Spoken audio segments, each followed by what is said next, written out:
We are here today with His Excellency Bييr-كريستوف Khastisavas, Ambassador and Head of the EU Delegation in Jordan. In this special interview, we will discuss the EU-Jordan partnership, regional developments, and the EU's diplomatic role in key issues. Your Excellency, welcome, and thank you for making the time. Thank you for having me, غادة. I would like to start with a description from your side, an overview of this long relationship and partnership between the EU and Jordan. Jordan is for us in the European Union one of our closest allies and one of our closest neighbors, and that since Jordan's independence. We signed with Jordan 20 years ago one of the most advanced association agreement, and this legal agreement, this legal understanding between the EU and Jordan still stands today. Every 4 to 5 years we have felt the need, together with our Jordanian friends, to revisit our priorities, to reset our objectives, and this is just what happened last month on the occasion of His Majesty's visit to Brussels. Yes. And talking about a major element and a new milestone out of this partnership, we're talking about a new comprehensive partnership, a strategic one. This strategic partnership was in the form of a new funding. If you could elaborate more of the aspects of this new funding and the key funding components. The new strategic partnership aims at resetting the priorities in our bilateral relations. So it covers a number of areas. Very quickly, I can say that politically what we want to do is intensify our dialogue with Jordan, and we have set a number of rendezvous, a number of commitments to meet more often at all levels, at the level of the leaders, at the level of the ministers, at the level of senior officials. When it comes to security and defense, we want to intensify our military cooperation. We want to help Jordan address the crucial challenges it tackles every day on its borders, international crime, drug trafficking, arms trafficking, counterterrorism. So we want to stand by Jordan as it faces those crucial challenges. We want to intensify trade and investment, and I will come to your question about the support package that underpins the strategic partnership. We want also to ensure that we are on the side of the Jordanians in terms of human development, in terms of services. We want to give a helping hand to some sectoral ministries, including education, including health. And lastly, we want to reassure our Jordanian friends that we will stand on their side when it comes to tackling the Syria refugee crisis and other crises that it faces, including the protracted Palestinian refugee crisis and UNRWA.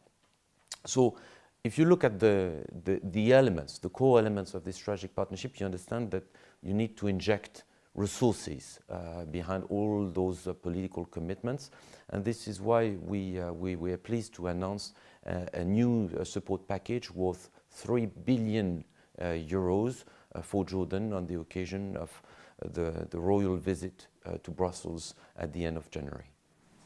You talked about the crucial challenges that are being faced by Jordan, and one of the major challenges is the host of Syrian refugees over the years. The EU support has been always present, especially during this process, and now we're talking about a new developments in the region. How do you see this continuing and ongoing, whether we're talking about the financial package or we're talking about the humanitarian support in different aspects?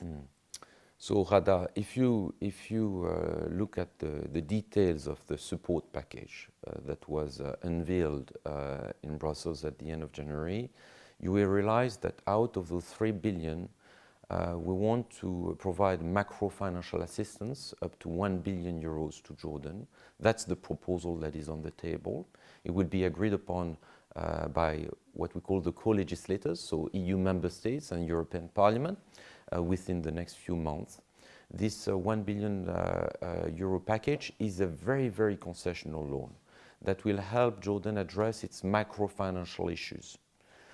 Then on top of that you have a big support package in grants, cash transfer, mainly budget support, but also our support to the Syria refugee crisis at the level of 100 million euros a year for Syrian refugees, but also for the vulnerable Jordanian people that are hosting those refugees. I have in mind particularly the situation of Syrian refugees outside of refugee camps and living in communities, in Jordanian communities with Jordanian people. And our support goes also to those Jordanian hosts.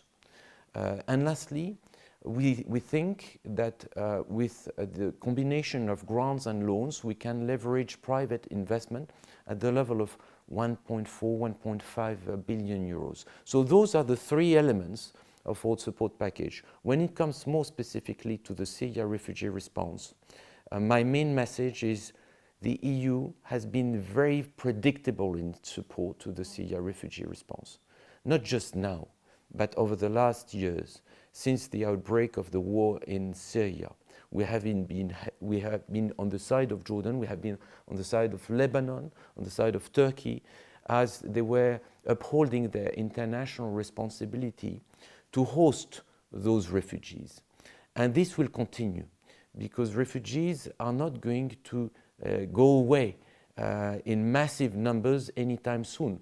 The focus of the international community should be twofold. We should look at areas of return and give some breathing space to the Syrian economy, and this is why on the EU side we have started revisiting our sanctions regime and suspending some of the sanctions to bring some oxygen to the infrastructure, to the energy, to the services in Syria, and particularly in the areas of return, to facilitate the voluntary return of Syrian refugees back to their home. But also we need to bear in mind the fact that the refugee crisis is protracted, continues on Jordanian soil, and we want to reassure Jordanian friends that we will continue to support this response in Jordan.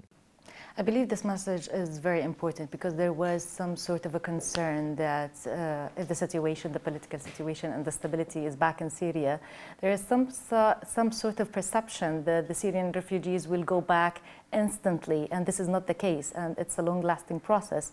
The elements of the support is needed when we talk about rebuilding Syria and when we talk about the support that is needed. So this does not shift the attention that Jordan needs to keep supporting these Syrian refugees on its lands. You are very right, and on this issue we see eye to eye with Jordan. Next month in Brussels we will host an important ministerial conference on Syria, and in this Brussels conference we will demonstrate our will to sustain our response to the Syria refugee crisis in Jordan. And as you said, the fact that Bashar left Syria doesn't mean that the situation in Syria will change from one day to the other. It will be a transition, a demanding transition, a political transition, but also a long process of reconstruction in a country that has been devastated by years of war. And this is why it's extremely important to re-inject trade investment, to suspend gradually and conditionally our sanctions on Syria to allow the economy to rebuild. You know that a couple of days after the fall of the Assad regime in Syria, Jordan took a leading role in convening international stakeholders, and there was a very important ministerial meeting in Aqaba, which our High Representative, Madame Kallas, attended. That was on the 14th of December. In Aqaba, the main international actors set the parameters for re-engagement with the de facto authorities in Damascus. And for us in the European Union, those parameters still stand. We want to follow the Aqaba roadmap. And the fact that we started suspending some of our sanctions on Syria is an integral part of this roadmap. You have described Jordan at the beginning of your talk as a close ally. And when we talk about regional stability, the situation has been developing and changing rapidly. We've seen a lot of instability, and now there is some sort of alignment between the political views and between the purposes and also the regional stability, the seek of regional peace, democracy, human rights. How would you describe this alignment between the EU and Jordan? We see eye to eye with Jordan on Lebanon, on Syria, on the Palestinian question, on Iraq, and beyond regional issues, we see eye to eye with Jordan on the UN principles, international law, and the principles that have been laid down in the United Nations Charter. So this is why our relation is so important. This is why we are so close partners, and this is why we are doing so much together in the United Nations, but also in the Mediterranean. You know that we co-chair with Jordan the Union for the Mediterranean for 10 years now, and this has brought tangible results in terms of policy shaping, in terms of understanding the needs and the challenges of Jordan and our southern neighbors. How do you describe or see this Jordanian role in keeping and maintaining the peace in the region? We're talking about a place and a country that has been described as a hub at many times, and at the same time it is described as a country in the eye of the hurricane. Absolutely. I mean, Jordan is what we call a beacon of stability. It has to do with its governance model, with the leadership of King Abdullah. It has to do also with the fact that Jordan has demonstrated its ability to talk to everybody. It is respected as a diplomatic actor. It is respected by all and has access to all. And for the European Union, working with Jordan is therefore extremely important. His Majesty has been always calling for an open dialogue, for peace, and for diplomatic solutions. And now when we talk about the geopolitical challenges, what would you see, or how would you see the priorities and where the solution can start and the efforts can be joined between the EU and Jordan? Well, we discussed Syria earlier. That's one of the fronts where we need to work very closely with Jordan, and we do. I mentioned the Aqaba process. Yeah. I mentioned our engagement with the de facto authorities in Damascus. I mentioned our shared interest and shared goals with Jordan when it comes to a political transition in Syria, stability, the fight against terrorism, the fight against international crime and drug trafficking. We can turn also to the Palestinian question, where we see eye to eye with Jordan on the need to establish a Palestinian state as part of a two-state solution within the line of 1967. And we can elaborate on this if you want. We see eye to eye with Jordan when it comes to upholding international humanitarian law in Gaza and in the West Bank today. Mentioning Gaza and the war in Gaza, this is one of the major challenges that has been not only affecting Jordan but the region as a whole, especially when we talk about stability and peace. And there is two sides of this component and this equation. We talk about the humanitarian aspect, and then we talk about the political aspect. The Jordanian stance is very clear when it comes to the Palestinian cause, when we talk about the two-state solution. And it is very needed at these times to mobilize this idea and this talk and this narrative from His Majesty and communicate it to the international community, which can really force these kind of solutions suggested by Jordan. So how do you see that aspect, and are we there yet? Are we closer to get to that aspect? What we can say, غادة, is that we need to redouble efforts towards the two-state solution. Together with Jordan, we have built a coalition for the two-state solution to increase international pressure, to mobilize international actors towards the two-state solution. You were saying that the Jordan position on the Palestinian question is clear. The European Union's position on the Palestinian question is equally clear. It has been clear for years and it will not change. For us, the solution is based on a two-state model with, as far as the Palestinian side is concerned, East Jerusalem as capital and the recognition of a Palestinian state within the 1967 line. Gaza is an integral part of the occupied Palestinian territory. Gaza is occupied, and therefore Gaza should be an integral part of the future Palestinian state. Aside from the occupation, now there has been a lot of discussions and invitations about relocating Palestinians from Gaza. And this narrative has been including Jordan. These calls has been including relocating and description of a displacement of the Palestinians over countries. How do you view that? The forcible transfer of Palestinian people out of the occupied Palestinian territory will be a war crime. The forcible transfer of Palestinian civilians out of the occupied territory will go against international law.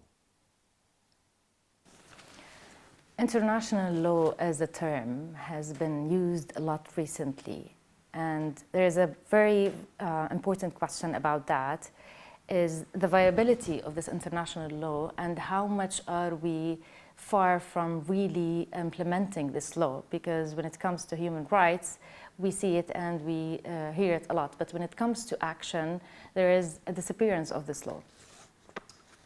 I mean, you may argue that in the battlefield, all the provisions of the international humanitarian law have been violated in one way or the others by the conflicting parties.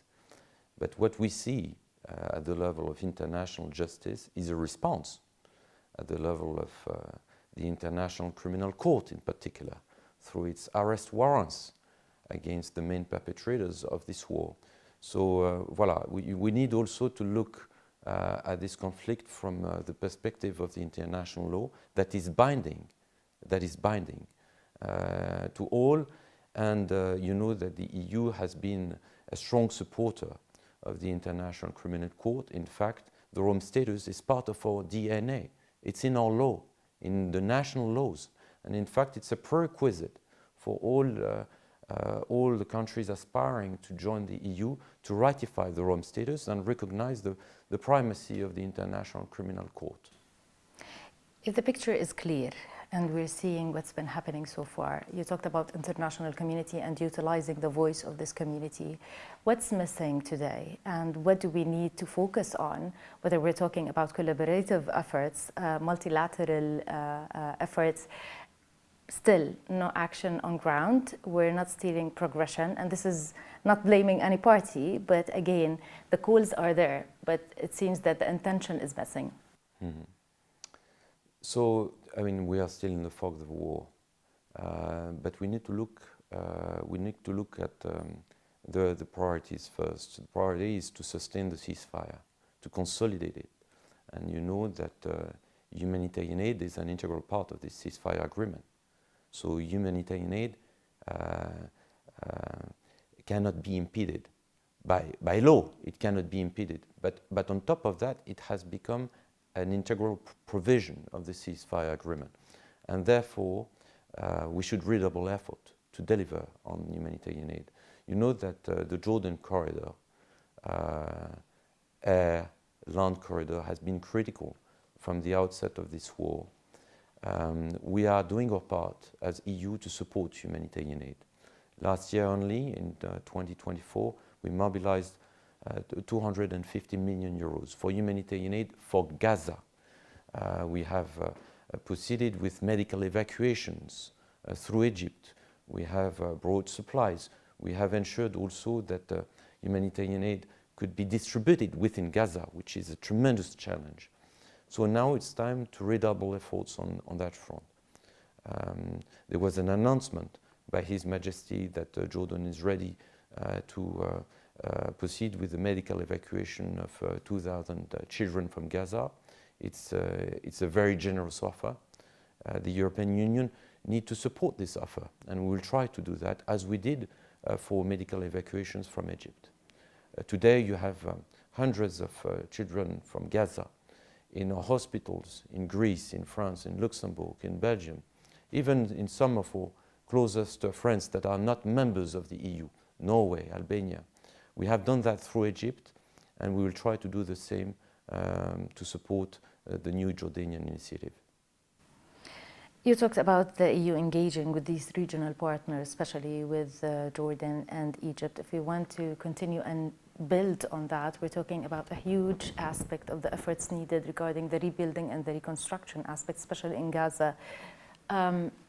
What is needed at this stage? We're talking about these talks that are ongoing, like you have mentioned. However, the amount of catastrophic, disastrous impact on Gaza does not seem to be repaired, at least considering the current efforts. You have currently a very difficult conversations about options on the table. The reconstruction of Gaza is critical, but what comes first is the governance model, and there is intensive diplomacy going on to rally support, international support, behind an acceptable model of governance in Gaza. But as for the reconstruction, as you said, it will be a long-lasting and very complicated effort that needs to be pursued in accordance with international law. We talked about the threat of forcible transfer of Palestinian people out of Gaza. This is something that we are strongly opposed to. As far as the reconstruction is concerned, yes, the Palestinians can count on us, can count on the EU to do its part. It is a partnership that has been always appreciated and valued between Jordan and the EU. We thank you so much for your time today and for all the insights that you have shared through this interview. Thank you so much, Your Excellency Beier-Krestovs, Khatice, Ambassador and Head of Delegation of the European Union to the Hashemite Kingdom of Jordan. Thank you so much. Thank you, Anna. Thank you.